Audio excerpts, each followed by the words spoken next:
රට වෙනුවෙන් සටනට ගිය සමහර රණවිරුවෝ ජීවිත හැර යද්දී තවත් සමහරු ආබාධිත වුණා.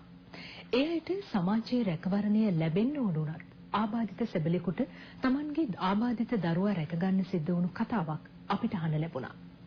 රට වෙනුවෙන් සටන් කරලා ආබාධිත වුණු එයාට අද එයාගේ දරුවව ජීවත් කරවන්න තවත් සටනක් කරන්න සිද්ධ වෙලා. ඇස් දෙකම නොපෙනෙන Tamanගේ දරුවත් එක්ක ජීවත් වෙන්න තැනක් නැතුව මේ රණවිරුවා අද අපා දුක් විඳිනවා.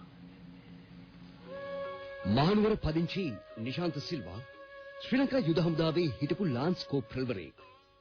1998 ඕලුමඩු පැත්තේ තිබුණු සටනකදී මෝටාර් ප්‍රහාරයකට ගොදුරු වුණු නිශාන්තගේ වම් අත පණ නැහැ.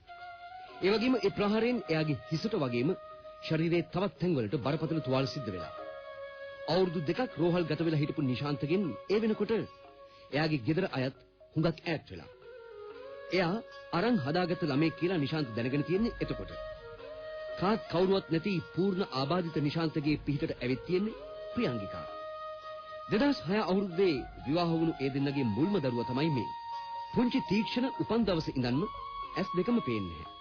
මං හිතුවේ නෑ මගේ දරුවට පෙනෙන්නේ නැති වෙයි කියලා.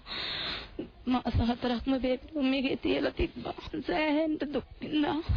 කොහොම හරි Tamanගේ දරුවා හොඳ කරගන්න නිශාන්තත් ප්‍රියංගිකාත් කරන්න පුළුවන් හැමදේම කරන්නේ පුළුවන්කමකට නෙමෙයි.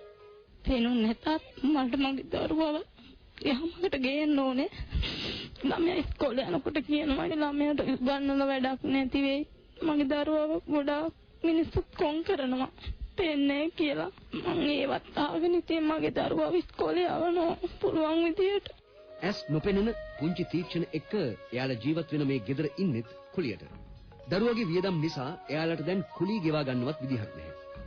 මව්පියන්ගේ අමාරුකම් නොතේරෙන තීක්ෂණ සතුටින් ලෝකේ දකින්න හීනමවනවා.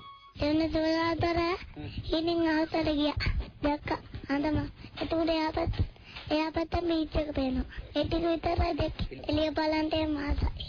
රට වෙනුවෙන් දිවි පරදුවට තියලා සටන් කරපු එයාට මේ දරුවත් එක්ක ජීවත් වෙන්න ගයක් ලබා දෙන්න කියලා පුළුවන් හැමෝටම කියලා. ඒ තාමත් මේ අයට ඉන්න හිටින්න තැනක් ලැබිලා නැහැ.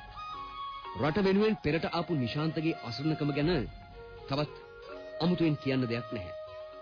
එයාලා ඉල්ලන්නේ මේ දැස් නොපෙනෙන දරුවා එක්ක ජීවත් වෙන්න තමන්ගෙම කියලා ඉන්න තැනක් විතරයි.